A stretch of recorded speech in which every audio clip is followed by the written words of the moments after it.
Hi అండి. అందరికీ నమస్కారం. Welcome to my channel. ఈ వీడియోలో ఏపీ ప్రభుత్వ రిటైర్డ్ ఉద్యోగులకు డీఆర్ అరియర్స్ అమౌంట్ విడుదల చేస్తూ కీలక ప్రకటన. దీనికి సంబంధించిన పూర్తి వివరాలు ఈ వీడియోలో తెలుసుకుందాము. వీడియో అయితే ఎక్కడే కానీ స్కిప్ చేయకుండా ఎండ్ వరకు చూస్తే అప్పుడే ఇన్ఫర్మేషన్ పూర్తిగా అర్థమవుతుంది. అలాగే వీడియో చూస్తున్న ప్రతి ఒక్కరు వీడియోకి లైక్ చేయండి ఫ్రెండ్స్. ఈ వీడియోని తోటి ఉద్యోగ పెన్షన్ మిత్రులతో అయితే షేర్ చేయండి. కొత్తగా మన ఛానల్ చూస్తున్నవారు ఇంకా ఎవరైనా సబ్స్క్రైబ్ చేసుకోకపోతే వెంటనే మన ఛానల్ అయితే సబ్స్క్రైబ్ చేసుకోండి. సబ్స్క్రైబ్ చేసుకోవడం వల్ల నేను చేసే ప్రతి ఒక్క వీడియో మీ వరకు రీచ్ అవుతుంది. ఇంకా ఆలస్యం చేయకుండా వివరాల్లోకైతే వెళ్ళిపోదాము. ఫ్రెండ్స్, ఇక విషయానికొచ్చినట్టయితే ఆంధ్రప్రదేశ్ రాష్ట్రంలో ప్రభుత్వ సేవ నుంచి పదవీ విరమణ పొంది ప్రస్తుతం విశ్రాంతి తీసుకుంటున్న గౌరవనీయ పెన్షనర్స్ అందరికీ ఒక అత్యంత కీలకమైన మరియు సంతోషకరమైన తాజా సమాచారం అందుబాటులోకి వచ్చింది. రిటైర్డ్ ఉద్యోగులకు సంబంధించి గత కొంతకాలంగా పెండింగ్లో ఉన్న కరువు ఉపశమనం డీఆర్ బకాయిల లెక్కింపు ప్రక్రియ అనేది ఇప్పుడు రాష్ట్ర వ్యాప్తంగా వివిధ జిల్లాల్లో అత్యంత వేగంగా కొనసాగుతోంది.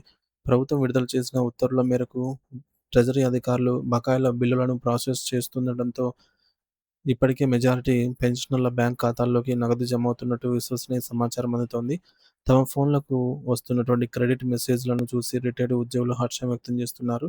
అసలు ఈ డీఆర్ బకాయిలు అంటే ఏమిటి? ఇవి ఎందుకు ముఖ్యమైనవి అని మనం లోతుగా పరిశీలిస్తే పెరుగుతున్న ధరల నుండి వృద్ధులను కాపాడటానికి ప్రభుత్వం ఇచ్చే ఆర్థిక వెసులుబాటు ఇది.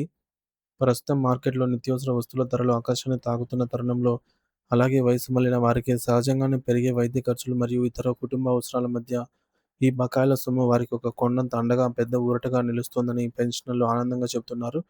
నెలవారీ సాధారణ పెన్షన్‌తో గడవడం కష్టమవుతున్న ఈ రోజుల్లో ఇలాంటి అదనపు బకాయిలు ఒక ఆర్థిక భరోసాను కల్పిస్తాయి. అయితే రాష్ట్ర వ్యాప్తంగా ఈ ప్రక్రియ సజావుగా సాగుతున్నప్పటికీ కొన్ని జిల్లాల్లో మరియు కొన్ని నిర్దిష్ట ప్రాంతాల్లో కొంతమంది పెన్షనర్ల ఖాతాల్లోకి ఇంకా బకాయిలు జమ కాలేదు.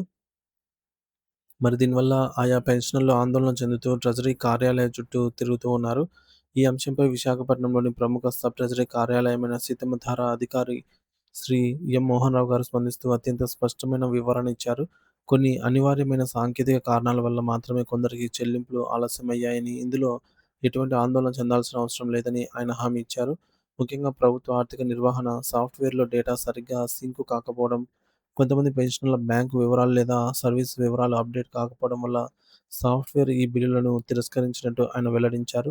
ఈ సాంకేతిక సమస్యలను పరిష్కరించడానికి ఇప్పటికే రాష్ట్ర స్థాయి సాంకేతిక బృందం రంగంలోకి దిగిందని, త్వరలోనే అన్ని రకాల లోపాలను సరిచేసి ఒక్క పెన్షనర్ కూడా నష్టపోకుండా అందరి ఖాతాల్లోనూ బకాయిలు జమ అయ్యేలాగా చర్యలు తీసుకుంటామని ఆయన నిక్కచ్చిగా చెప్పారు. ఇప్పటికే అనేక ప్రాంతాల్లో పెన్షనర్ల ఖాతాల్లో ఈ బకాయిల సొమ్ము పడటం ప్రారంభం కావడంతో మిగిలిన వారిలో కూడా సానుకూల ఆశావహ దృక్పథం పెరిగింది. చాలా కాలంగా తమ హక్కు కోసం ఎదురుచూస్తున్న ఈ బకాయిలు చేతికందటంతో వృద్ధులు తమకున్న పాత అప్పులను తీర్చుకోవడానికి అత్యవసర ఆపరేషన్లు లేదా మందుల ఖర్చులకు మరియు తమ పిల్లలు లేదా మనవరాళ్ల చదువుల అవసరాలకు ఈ యొక్క మొత్తాన్ని ఉపయోగించుకోవచ్చని ఆశిస్తూ ఉన్నారు. ఇది కేవలం డబ్బు మాత్రమే కాదు, ప్రభుత్వ సేవలో దశాబ్దాల పాటు అరిగిన వారి శ్రమకు దక్కిన గౌరవంగా వారైతే భావిస్తూ ఉన్నారు. మరోవైపు ఇంకా డబ్బులు జమ కాని వారు కూడా తమ ట్రెజరీ అధికారుల వివరణతో శాంతించి మరో వారం రోజుల్లో తమ అకౌంట్‌లో కూడా నగదు పడుతుందని ఆశతో అయితే వేచి చూస్తూ ఉన్నారు. ట్రెజరీ శాఖ కూడా అర్హులైన ప్రతి ఒక్కరికి పైసా కూడా తగ్గకుండా బకాయిలు అందేలాగా పారదర్శకమైన చర్యలు తీసుకుంటోంది. ఇదే సమయంలో రాష్ట్రంలోని వివిధ పెన్షనర్ల సంఘాలు మరియు ఉద్యోగ సంఘాలు ప్రభుత్వంపై మరో కీలకమైన ఒత్తిడిని పెంచుతున్నాయి. కేవలం డీఆర్ బకాయిలతోనే సరిపెట్టకుండా ఇతర పెండింగ్ అంశాలపై కూడా ప్రభుత్వం తక్షణమే దృష్టి సారించాలని వారు కోరుతున్నారు. ముఖ్యంగా రిటైర్డ్ ఉద్యోగులకు అందాల్సిన రిటైర్మెంట్ బెనిఫిట్స్ అంటే గ్రాట్యుటీ, లీవ్ ఎన్‌క్యాష్‌మెంట్ మరియు కమ్యుటేషన్ బకాయిలను కూడా యుద్ధ ప్రాతిపదికన విడుదల చేయాలని వారు డిమాండ్ చేస్తున్నారు. రిటైర్ అయిన వెంటనే అందాల్సిన ఈ నిధులు ఏళ్ల తరబడి ఆగిపోవడం వల్ల వృద్ధులు మానసిక వేదనకు గురవుతున్నారని వారు ఆవేదన వ్యక్తం చేస్తున్నారు.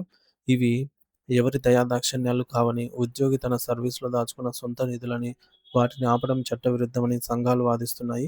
ఈ బకాయిల చెల్లింపు జరిగితేనే పెన్షనర్ల జీవితాల్లో సంపూర్ణమైన ఆర్థిక భద్రత ఏర్పడుతుంది.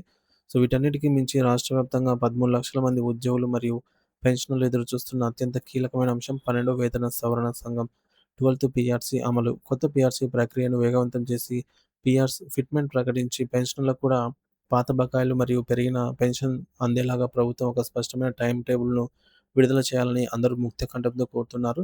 పెరుగుతున్న ఆర్థిక భారాల మధ్య ప్రభుత్వం సానుకూలంగా స్పందించి పెండింగ్ బిల్లులను విడుదల చేస్తుండటం శుభపరిణామమని, ఇదే స్ఫూర్తిని పీఆర్సీ విషయంలో కూడా చూపాలని విన్నవిస్తున్నారు. ముఖ్యంగా రిటైర్డ్ ఉద్యోగులు తమ శేష జీవితాన్ని ఆత్మగౌరవంతో ఎవరికీ తల వంచకుండా గడపాలి అంటే వారికి రావాల్సిన ప్రయోజనాలు సకాలంలో అందటం అత్యవసరము. సో, ప్రస్తుతం జరుగుతున్న డీఆర్ అరియర్స్ చెల్లింపులు ఆ దిశగా పడిన తొలి అడుగుగా మనం భావించవచ్చు. రాబోయే రోజుల్లో అన్ని పెండింగ్ సమస్యలు పరిష్కారమై ఆంధ్రప్రదేశ్ పెన్షనర్ల కుటుంబాల్లో వెలుగులు నిండాలి అని అయితే ఆశిద్దాము.